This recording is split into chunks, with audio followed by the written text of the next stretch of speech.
hemos estado hablando el domingo pasado acerca del temor a Dios.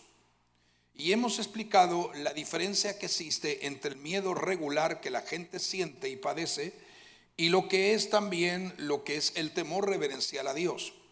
El día viernes, Tatiana estuvo hablando de un tema sumamente importante, interesante, y ella estuvo explicando claramente lo que produce la ansiedad, cuáles son las consecuencias y realmente características de la ansiedad, y cómo la ansiedad lleva a la persona a vivir un estado de pánico, algunos en un estado de depresión, y circunstancias diferentes que la gente está viviendo en esta actualidad. Y no voy a repetir evidentemente lo que Tatiana explicó de una forma clara y concisa y determinante en ese mensaje. Ahí está en YouTube, escúchelo si es necesario una o dos veces para entender esta temática. Pero estamos hablando de que siempre que hablamos del temor de Dios, el temor de Dios está conectado con su propia gloria. Donde hay temor de Dios hay una manifestación visible de gloria, está cargado por la gloria y está respaldado por su propia gloria. Hay evidencias muy notables en el Antiguo y Nuevo Testamento. Ahora, yo quiero que usted vea lo que nos dice en 2 de Corintios capítulo 3 y verso 16. El apóstol Pablo habla y dice, pero cuando se conviertan al Señor, el velo se quitará o el velo será quitado. ¿De qué clase de velo nos está hablando Pablo? De una forma demarcada con lo que también está conectado con el Antiguo Testamento. Pablo está hablando justamente de que mientras estamos lejos de Dios y no contemplamos lo que es la santa o el santo temor reverencial hacia Él y hacia su presencia, carecemos de muchas verdades claras, y lo menos que nosotros podemos experimentar en nuestro estado de pecaminosidad, desobediencia y lejos de Dios y caminando en enemistad contrario contra Él, es que no somos realmente capaces de contemplar bajo ningún aspecto la gloria misma de Dios. Ahora, cuando nos convertimos de verdad, nos arrepentimos de nuestros estados de pecaminosidad y cambiamos nuestro estilo y forma y manera de vivir, entonces ahí cuando el velo de la ceguera, el velo de la imposibilidad, el velo de los límites es quitado y nuestros ojos pueden contemplar su gloria. Gloria que se hace evidente cuando hay un santo temor reverencial. Y creo que esta palabra que Pablo escribió de una forma tan reveladora por el Espíritu Santo, dice, cuando se conviertan, el Señor les va a quitar el velo. Es interesante que esto es una promesa dada por Dios. Te conviertes a Cristo, te arrepientes de todo corazón, entonces, ¿qué es lo que va a pasar? Es que vas a ser alcanzado por su gracia y vas a ver claramente lo que Él quiere revelar para tu vida. Esto es una promesa extraordinaria. O sea, cuando tú y yo nos hemos vuelto al Señor, y toda vida que se vuelve al Señor en actitud de arrepentimiento, cualquier velo que haya impedido ver la gloria de Dios, la promesa es que será quitado. ¿Estamos de acuerdo con eso? Ahora, mientras nosotros estamos viendo esta realidad del temor de Dios conectado con la gloria, podemos observar que Jesús hizo una alarmante pregunta, porque es una alarmante pregunta. Y es una pregunta que algunas veces nosotros como personas salteamos o pasamos por alto o no tenemos ningún interés de poder desarrollar esa temática o responder a esa pregunta que el Señor hizo, o algunas veces la pasamos por alto como que eso no nos interesa y que quizá no sea de suma importancia atender a esa pregunta que el Señor nos hace. Siempre que el Señor nos hace una pregunta es de realmente detenernos a considerarlo y poder entender desde una perspectiva bíblica y escritural. Y el Señor preguntó en un momento dado en su ministerio esta pregunta. Y eso lo puede leer en Lucas capítulo 6, verso 46, y dice de esta manera siguiente: ¿por qué me llamáis Señor, Señor, y no hacéis lo que yo digo? Así se habrán quedado los discípulos, como usted se quedó ahora mismo. Serio, sin una palabra, sin una expresión, sin un amén, sin nada. ¿Por qué me llamáis Señor, Señor, y no hacéis lo que yo digo? O sea, cuando el Señor está hablando esto, o está haciendo esta pregunta, recordemos claramente que la palabra en griego, la palabra Señor viene de la palabra kurios. Y la palabra kurios, que significa Señor, significa supremo en autoridad. También implica soberano y dueño de toda mi vida. Eso es Señor. O sea, el Señor no solamente es el creador de todas las cosas, es el rey de todas las cosas, es el gobernador y soberano de todas las cosas, sino que además Él es el dueño de todo el universo, inclusive tu vida y mi vida. Si pensáramos por un momento que no le pertenecemos, nos equivocamos y entonces no respondemos a la pregunta que originalmente el Señor estuvo haciendo, que acabo de mencionar. Entonces, ¿qué sucede? Necesitamos reconocer que Jesucristo es el dueño, el Señor, aleluya, absoluto de nuestra vida, y que es la autoridad suprema que nos debe de dirigir y guiar a toda verdad y a toda justicia. Porque lo que nosotros observamos de una forma evidentemente notoria es cuando leemos el libro de Génesis, especialmente el capítulo 3, donde podemos ubicar y podemos ver claramente que el Dios de gloria, poder, ubicó a Adán y por consiguiente luego a Eva en el huerto del Edén. Lo ubicó en un jardín. En ese jardín Dios le dio autoridad. Y sin embargo, en un momento determinado, teniendo toda la autoridad delegada por Dios mismo, Él pudo cambiar, invertir el orden establecido por Dios y delegó esa posición que le pertenecía a Dios y se entregó a ser un esclavo de Satanás. Eso es lo que nos dice la Biblia. Aún mismo Lucas capítulo 4 verso 6 nos da una referencia de cómo podemos vencer ese estado original de desastre y de desobediencia de la primera pareja en el huerto del Edén. Ahora, necesitamos entender que en la cruz Jesús nos redimió y todo lo que estaba perdido, aleluya, fue alcanzado mediante su redención. Ahora tenemos una opción. La opción que tú y yo tenemos ante la presencia santa y sublime de Dios es obedecer al Señor o seguir nuestros propios caminos y nuestros propios intereses, que no nos va a ayudar para nada. Podemos abandonar totalmente nuestra vida por completo al señorío y entrega y rendición condicional o no incondicional al Señor. La manera correcta sería una rendición sin condiciones, una rendición incondicional delante de su presencia, o de lo contrario permanecer atrapados bajo el dominio de un mundo perdido que se hunde cada vez más en la degradación, perversión y desobediencia, apartándose de Dios y de sus preceptos divinos y no teniendo en cuenta el temor a Dios, ni menos tan siquiera saber que ese temor va acompañado con una manifestación visible de su gloria. O sea, no hay una tercera opción. O te rindes al Señor incondicionalmente o vives de acuerdo a la prescripción del mundo en su degradación y en su perversión. No hay nada en medio. No hay una tercera opción. O obedecemos o desobedecemos. O tenemos vida o tenemos muerte. O tenemos libertad o somos esclavos.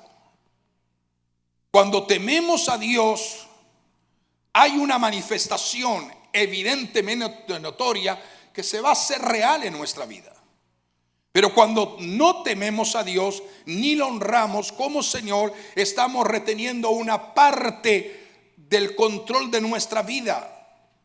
Cuando no estamos rendidos, todavía decimos: Señor, mira, entrego esta parte y esta parte y esta parte a ti, pero déjame que esto y esto lo controle yo. Entonces no estamos dispuestos a rendirnos por completo al Señor. Podemos confesarle como Señor, aleluya, por nuestra actitud de conversión podemos reconocer que Él es el Señor de nuestra vida, pero nuestra irreverencia en hacer todo lo que Él nos diga sería una cuestión de no entender realmente el significado del temor de Dios.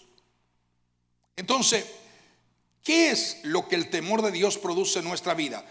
Eddie estaba en la parte de la ofrenda y los diezmos diciendo el temor de Dios que nos hace ser fieles en nuestros diezmos y nuestras ofrendas. El temor de Dios también nos hace ser realmente fructífero en lo que producimos como creyentes, en lo que como cristianos producimos en el día a día, en la manera como estamos dando testimonio de que sí le pertenecemos al Señor. Bueno, hay un texto muy claro y muy evidente que dice la Biblia, y Pablo lo escribió, que todo aquel, y mismo los apóstoles escribieron esto, que todo aquel que tiene esta esperanza en Cristo, a sí mismo se purifica como Él es puro. Cuando yo responde satisfactoriamente la pregunta que Jesús me hizo, como se lo hizo a los discípulos, ¿por qué me llamas Señor, Señor? Y al final no haces lo que yo digo. Es una respuesta correcta en entender que parte de esa respuesta correcta es amar lo que Dios ama y vivir la vida de acuerdo a no lo que nosotros creemos y pensamos, sino desde una perspectiva cristocéntrica, bíblica, escritural. Y una de las cosas que necesitamos entender, que cada vez que estamos dispuestos a obedecer a Dios, hay una forma evidentemente notoria en nuestra vida, en la manera que hablamos, en la manera que nos expresamos, la forma que pensamos, y toco un punto neurálgico para la mayoría de muchos, y la forma que nos vestimos. Yo no voy a entrar aquí en el radicalismo ni el legalismo como algunas veces la gente lo llega a pensar, pero hay manera que nosotros tenemos que conducir en nuestra vida cristiana. Porque eso nos está diciendo que sí amamos a Dios y anhelamos hacer lo que Él nos dice que debemos de hacer.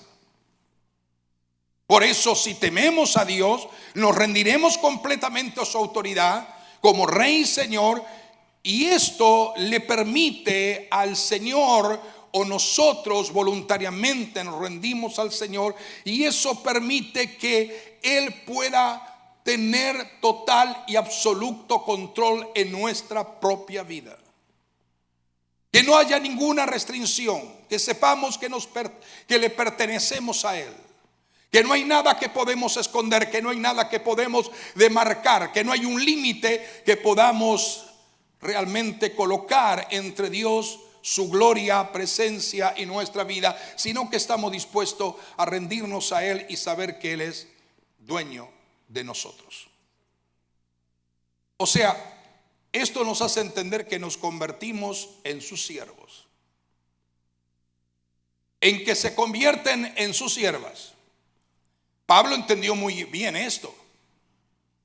Tenemos un sinnúmero de escrituras y de textos bíblicos que afirman lo que estoy diciendo, el hecho del privilegio de convertirnos en siervos de Dios.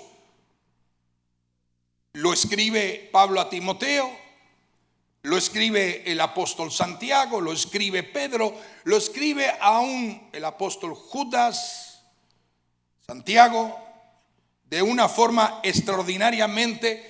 Y ellos enseñan lo que es la calidad de ser un siervo o una sierva de Dios. Podemos leerlo eso en muchos pasajes bíblicos que por factor tiempo yo no voy a mencionar, pero podemos leer eso en Colosenses, en Santiago, en Primera de Pedro, en Judas. O sea, un siervo de Dios o una sierva de Dios tiene ciertas características que no lo hay en otras personas. Si yo preguntara en esta mañana, en este mediodía, ¿cuántos anhelan ser siervos o siervas del Señor? La mayoría levantarían las manos afirmativamente, porque es un privilegio. Pero el ser siervo de Dios demanda unas condiciones, y hay unos principios divinos. Por ejemplo, Entre muchas cosas que podríamos enseñar, cuando a ti te asignan una responsabilidad para traer una palabra, una enseñanza, eso es un gran privilegio. Eso es un gran honor. Eso es una oportunidad que el Señor nos brinda para ser instrumento en sus manos y ser portadores de una palabra, no cualquiera, la palabra que trae vida y edifica al oyente. Ahora, cuando somos conscientes que somos responsables de traer una palabra, una revelación de Dios en un momento determinado, en un momento, aleluya, de privilegio que el Señor nos da, yo no creo que nosotros tengamos que estar para arriba y abajo, saltando y corriendo como si nada nos importara, y de repente llega el momento de traer enseñanza, de abrir la Biblia. Bueno, ahora vamos a hablar. No, tú no has oído a Dios, no has sacado tiempo para orar en la presencia del Señor, no has tenido intimidad con Dios, no has entrado en su relación íntima y personal con Dios. Lo que tú vas a hablar, lo vas a hablar de la abundancia del corazón, pero no lo que Dios quiere transmitir a lo que tú vas a ministrar. Y yo veo en eso un peligro. Pensando que somos capaces de esbozar cualquier tema porque ya somos sumamente inteligentes, y la Biblia nos habla todo lo contrario. Un siervo se da libremente a sí mismo al servicio del Señor y se entrega por completo al Señor y hace lo que el Señor dice. El modelo a seguir no es fulano o sultano, el modelo a seguir es Jesús mismo. O sea, el ser siervo de Dios, en nuestro caso, o sierva de Dios en este tiempo presente y en esta actualidad presente, es algo voluntario. Dios no te obliga, ni te exige, ni te presiona. Tú escoges servir a Dios porque sabes quién es el Dios a quien tú amas. Pero dentro de esos privilegios que tú realmente te rindes al Señor para hacer lo que el Señor quiere, en el santo temor de Dios, para ser instrumento de ser llenado de su gloria, tú tienes que ser consciente que quien va a ministrar a través de tu vida es el Señor y no tú en tu forma natural.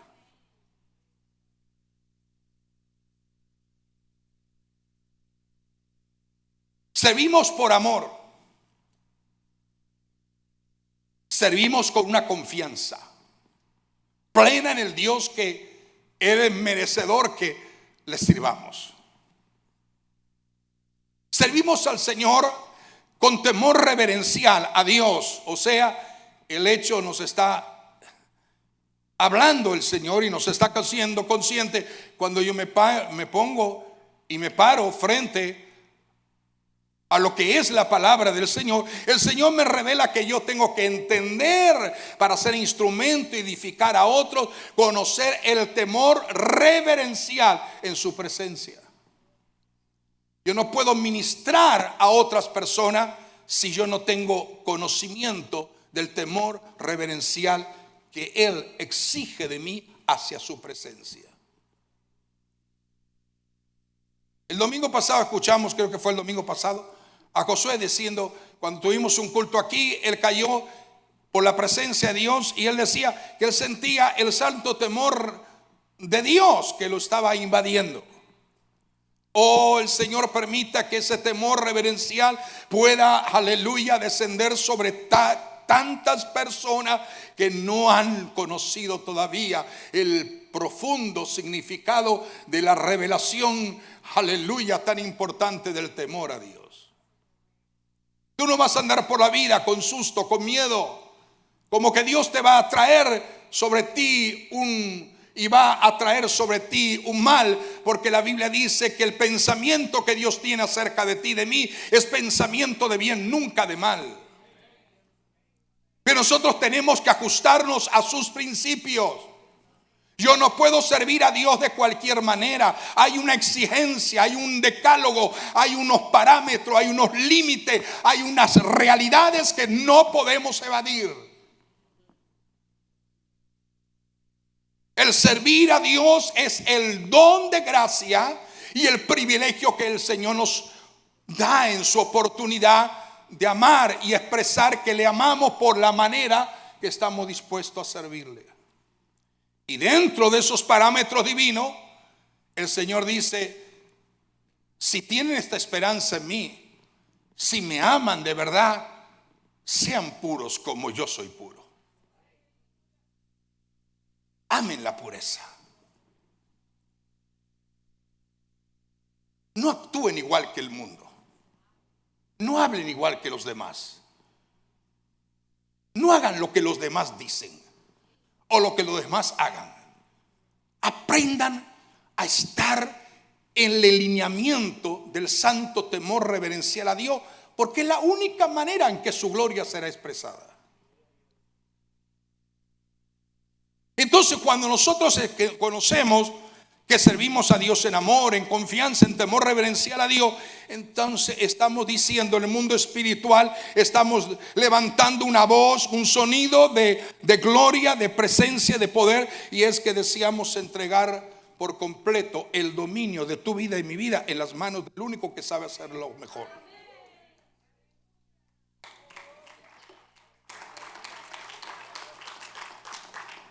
Estamos dispuestos a entregarle el dominio de nuestra vida y rendirnos incondicionalmente, porque Él sabe lo mejor. Yo no sé nada, pero Él sabe todo. Es por esto que Pablo pudo enfrentar valerosamente las cadenas de la tribulación, de las pruebas. Pudo pasar momentos de cárceles y vituperios. Y pudo decir claramente, con una determinación asombrosa, impactante y extremadamente convincente, ahora, que él estaba conectado y ligado por el Espíritu de Dios en su vida. Y dice, Pablo dijo en una oportunidad, y eso lo podemos leer en Hechos 20:22, dice Pablo: ahora he aquí, ligado yo en espíritu, voy a Jerusalén para hacer lo que él dice que tengo que hacer. Mi pregunta es: ¿obligó algún momento el Señor a Pablo a que fuera a Jerusalén, o fuera a Roma, o fuera a tal lugar? ¿O simplemente esperaba que Pablo fuera obediente para hacer lo que él quería? Eso es temor. Pablo entendió absolutamente, no tuvo la menor duda de que para cumplir la voluntad de Dios tenemos que ser procesados por Él.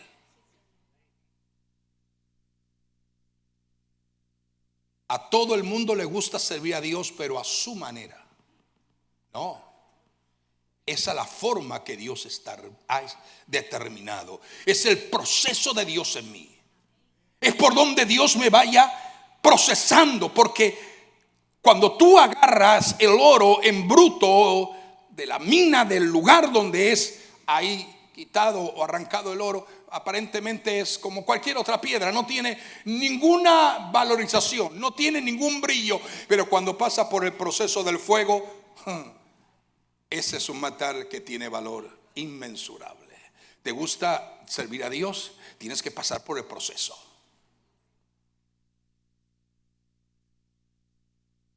Es difícil entender esto, porque estamos en una sociedad que todo lo quiere rápido, inmediato. Y si no, Dios no le contesta lo que él pide o lo que ella pide, entonces se ofenden contra Dios, como que Dios fuera el maniquí o la marioneta que va a hacer todo lo que yo le diga a Dios. No, señores, estamos para hacer lo que Él nos diga y no para que Dios haga lo que yo quiero en mi ignorancia humana.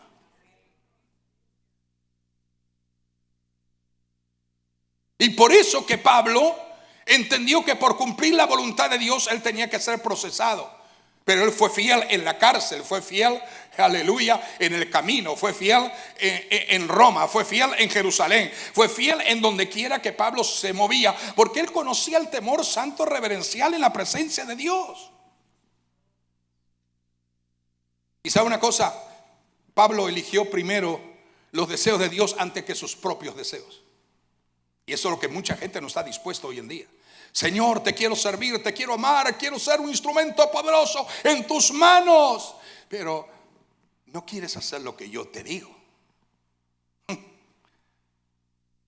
Por eso que él eligió los deseos de Dios antes que sus propios deseos y comodidades, porque él sabía lo que era el temor reverencial en la presencia de Dios. Había dado libremente el dominio total, incondicional de su vida a aquel que lo había llamado Jesucristo.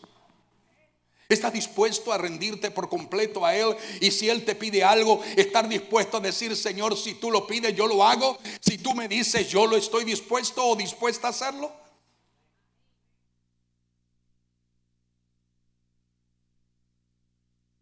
Mira lo que Pablo dijo en un momento: porque conocía el temor reverencial delante de la presencia de Dios. Pero ninguna cosa, él dijo, pero de ninguna cosa hago caso, ni estimo preciosa mi vida para mí mismo, con tal de que acabe mi carrera con gozo en su presencia. Es fuerte, ¿verdad? Pero hay que estar dispuesto. Él estaba comprometido, no importaba el costo. Solamente, aleluya, era la combinación perfecta: el amor a Dios y el temor santo hacia Él. Cuando tú unes las dos cosas, eres instrumento en sus manos. Tú no puedes vivir solo con el amor de Dios y nunca conocer su santo temor, porque el amor te conecta con el temor santo reverencial. Por eso que el principio de el temor de Dios en tu vida te va a llevar a ser sabio, conocedor, entendido o entendida en lo que vas a decidir, en lo que vas a determinar, en lo que vas a hacer o lo que no vas a hacer. Necesitamos entender esto, porque el amor y el temor reverencial es la combinación perfecta. Algo se conecta con lo otro. Yo le amo porque le temo, y le temo porque le amo. ¿Entendió eso? Vamos a volverlo, a repetirlo, como quiera que usted lo mencione. Le amo porque le temo porque le amo. Entonces, ese temor santo hacia Él nos permite responder, aleluya, a que Él es el dueño de nuestra vida, a que Él es el Señor de nosotros, que en forma total le pertenecemos, que ese es el mandamiento por excelencia. Cuando Jesús le preguntó: ¿por qué me llamáis Señor, Señor, y no hacéis lo que yo digo? Él estaba realmente diciendo: no se engañen a ustedes mismos, porque me llamen Señor mientras continúan viviendo sus vidas como si ustedes fueran los propios dueños. No importa que usted no diga amén, yo voy a seguir predicando. Pero necesitamos entender este principio. Si decimos Él es el Señor, yo voy a hacer lo que le agrada a Él. Voy a ver lo que le agrada a Él. Voy a oír lo que le agrada a Él. Voy a pensar lo que le agrada a Él. ¿Estás viendo lo que le agrada a Él o lo que te agrada a ti? ¿Estás escuchando lo que le agrada a Él o lo que te agrada a ti? ¿Estás actuando conforme a lo que le agrada a Él o lo que te agrada a ti? Es interesante. Pero una de las realidades del temor reverencial a Dios es que Él nos ha quitado el velo para que veamos su gloria. Para que veamos su gloria. ¿Cuánto decimos amén a esto? ¿Sabe una cosa? Que en un momento determinado en la historia bíblica, en los anales del Antiguo Testamento, conocemos un rey puesto por el pueblo, porque no fue puesto por Dios, simplemente Dios lo permitió. Pero un pueblo que eligió equivocadamente y pusieron a Saúl como rey. Danos rey como todas las naciones. Queremos un rey como todas las naciones. Entonces ahí, ¿quieren rey? Bueno, ahí tienen rey, Saúl. Y a través del profeta Samuel, a Saúl Dios le dio ciertas instrucciones cuando iba camino a confrontarse con Amalek y su gran ejército y su gran nación. Y Dios le da una orden a Saúl y le dice: tienes que matar todo, acabar todo. Entonces él hizo el 99% de lo que el Señor le había dicho, y el 1% hizo lo que él quiso hacer. Le perdonó la vida al rey, le perdonó la vida a algunas personas. 99% hizo correcto. El 1% dijo no. Yo voy a hacer. Y inmediatamente la voz de Dios vino sobre Samuel. Háblale al rey Saúl y dile a Saúl lo siguiente: me pesa haber puestote por rey a Saúl, porque se ha vuelto de en pos de mí y no ha cumplido mis palabras tal como yo se la indiqué. ¿Sabes una cosa? Tú puedes obedecer a Dios un 50, un 70, un 80%, pero Dios te dice: no me estás obedeciendo. El asunto es 100%. O te estás entregado totalmente a Él, o simplemente vives una forma religiosa. Y algunas veces nos hemos equivocado. Por eso que la Biblia dice que si tenemos el santo temor reverencial a Dios y conocemos que es parte de esa manifestación que va a demostrar que es su gloria misma, dice: pero sed hacedores de la palabra y no tan solamente oidores, engañándoos a vosotros mismos. Sed hacedores. Pongan por obra, actúen, amen la pureza, amen la santidad. No sean igual que el mundo. No actúen igual que el mundo. No quieran ser semejante al mundo de donde Él mismo te ha rescatado. Cuando escuchamos la palabra de Dios y no la hacemos, engañamos a nuestros propios corazones y nos engañamos a nosotros mismos, así como algunos pueden pensar que realmente están obedeciendo a Dios y cuando en realidad están actuando en desobediencia. Por ejemplo, yo no admito que una persona a mí me hable de oración cuando no ora nunca. ¿Qué me va a enseñar a mí? ¿Qué modelo me puede impactar? ¿Qué parte de su vida yo puedo escoger si nunca, jamás ora en la presencia del Señor? Entonces, es un metal que retiñe.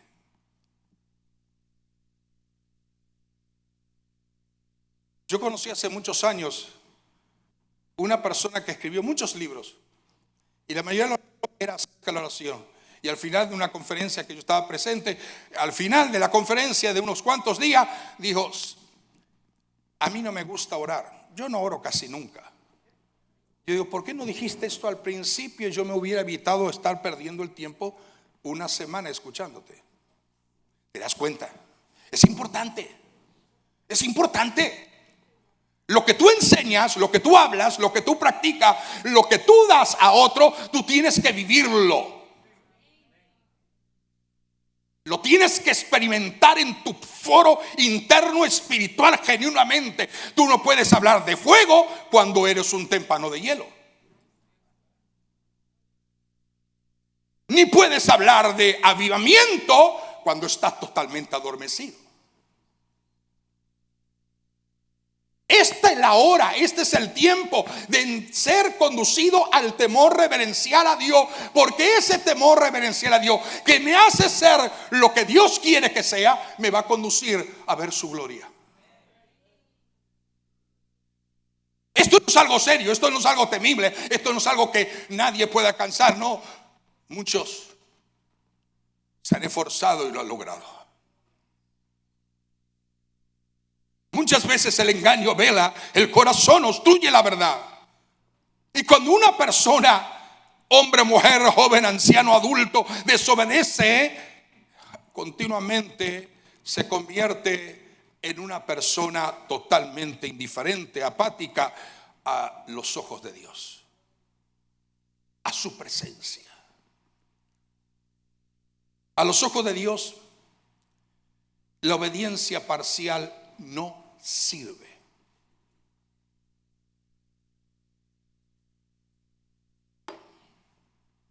Señor, pero mira que hice esto, hice esto. Sí, pero te faltó hacer esto y esto y esto y esto y esto y esto. Tú no puedes obedecer a Dios parcialmente. No. No puedes obedecer a Dios selectivamente. Obedecer lo que sí tú quieres y no lo que tú quieres. No puedes ser selectivo al obedecer a Dios, porque la selectividad o la parcialidad, eso es un engendro de un espíritu de rebelión, como le llame o como usted lo puede entender, pero un espíritu de rebelión a la autoridad máxima que Dios ha establecido, que es su autoridad divina. O sea, la evidencia de una falta de temor a Dios se manifiesta en parcialidad de obediencia, aleluya, y también en selectividad de obediencia. Esto, como a mí me conviene, yo voy a salir beneficiado, sí voy a obedecer a Dios, pero esto no, porque esto te va a exigir más entrega, más rendición, más obediencia, más fidelidad, más santidad, más pureza, más consagración, más oración, más búsqueda en la presencia del Señor. Te tienes que quebrantar ante su gloria, tienes que humillarte ante su presencia y tienes que apartarte de todas aquellas cosas que invaden tu propia vida, engañándote y haciéndote simplemente un mero cristiano más en medio de millones.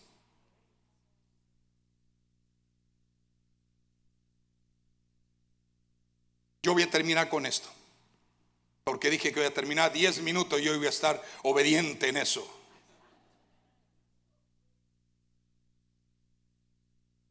Solo quiero responder esto, pero el domingo seguimos. No, el domingo no puedo seguir porque viene mi hermano Moisés que va a predicar. Aleluya. Mira cómo se pusieron contentos diciendo que no sea el pastor, que no sea el pastor, que no sea el pastor.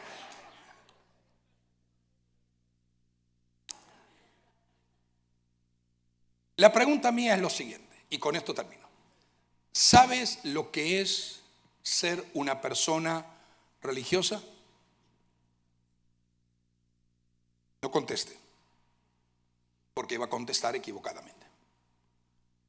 ¿Sabe lo que significa ser una persona religiosa? Una persona religiosa o con un espíritu religioso es aquella que usa la palabra de Dios para ejecutar su propia voluntad.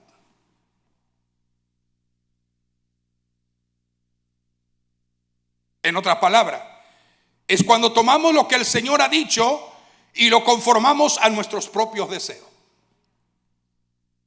Eso es una persona religiosa. ¿Lo entendió o se lo repito de nuevo? Se lo voy a repetir de nuevo. Una persona con un espíritu religioso es aquella que usa la palabra de Dios para ejecutar su propia voluntad, lo cual es tomar lo que el Señor ha dicho y conformarlo a sus propios deseos, ambiciones y deseos interiores. Aleluya. Pero el Señor, aleluya, nos dice: el temor del Señor nos guardará. Quiero que se le haga rema en su espíritu. El temor del Señor nos guardará de comprometer la verdad de Dios por seguir nuestras propias ganancias personales. Entonces obedecemos la palabra de Dios sin importar el costo que esto significa, el precio que esto significa, la rendición que esto significa, la humillación que esto significa, el quebrantamiento que esto significa. Estamos dispuestos, aleluya, a seguir la palabra de Dios sin importar el costo que asumimos. Si lo haces, el temor de Dios reverencial manifestará la gloria de Dios en tu vida. Si lo haces y eres capaz, el domingo, dentro de 2 domingos, seguiremos sobre esto que recién estamos comenzando. Aleluya, aleluya. Póngase de pie donde está. Padre, te doy gracias por esta palabra. Te doy gracias, Señor, porque tu espíritu se mueve, y donde está el espíritu del Señor, allí hay libertad, allí hay gozo, allí hay alegría, allí hay regocijo. Tú nos hablas para edificar nuestra vida. Tú nos hablas para edificar nuestra vida. Amén. Tú nos hablas para levantarnos, para fortalecernos, para ser fuerte contra toda obra de Satanás y de los demonios, para ser fuertes en un momento de resistir la obra del mundo y sus deseos. Señor, te doy gracias por la vida de cada uno de tus hijos e hijas, por la vida de cada joven y de cada muchacha y de cada muchacho joven, de cada hombre y mujer que estamos aquí, de cada persona anciana, de cada persona adulta, de cada niño, de cada maestra que se esfuerza por comunicar el principio de tu verdad a los niños. Padre mío, te doy gracias porque tú eres el Dios de milagros, el Dios de sanidad y el Dios de proeza.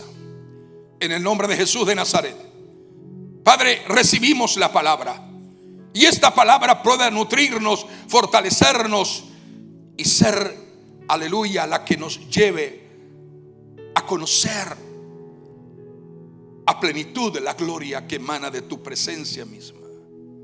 Porque tu palabra dice que nos vas a llevar de gloria en gloria. Sí, Señor, de gloria en gloria. Amén.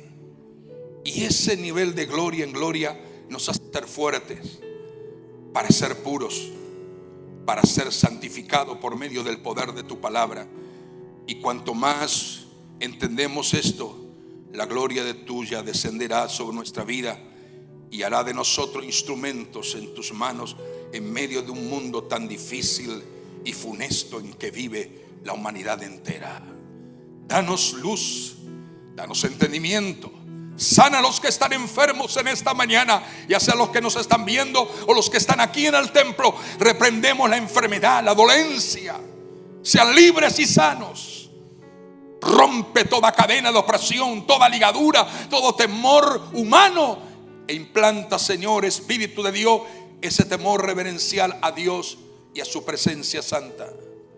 En el nombre de Jesús, ayúdanos a discernir y ayúdanos a entender, aleluya, lo que tú quieres comunicar a nuestra vida, para ser, Señor, sabios y entendidos, porque así tú nos has enseñado. Recibimos tu palabra, recibimos todo lo que tú impartes en nosotros: sanidad y milagros, liberación, en el nombre de Jesús de Nazaret. Te doy gracias ahora y siempre. Amén, amén y amén. De un fuerte aplauso al Rey de Gloria. Aleluya, aleluya, aleluya.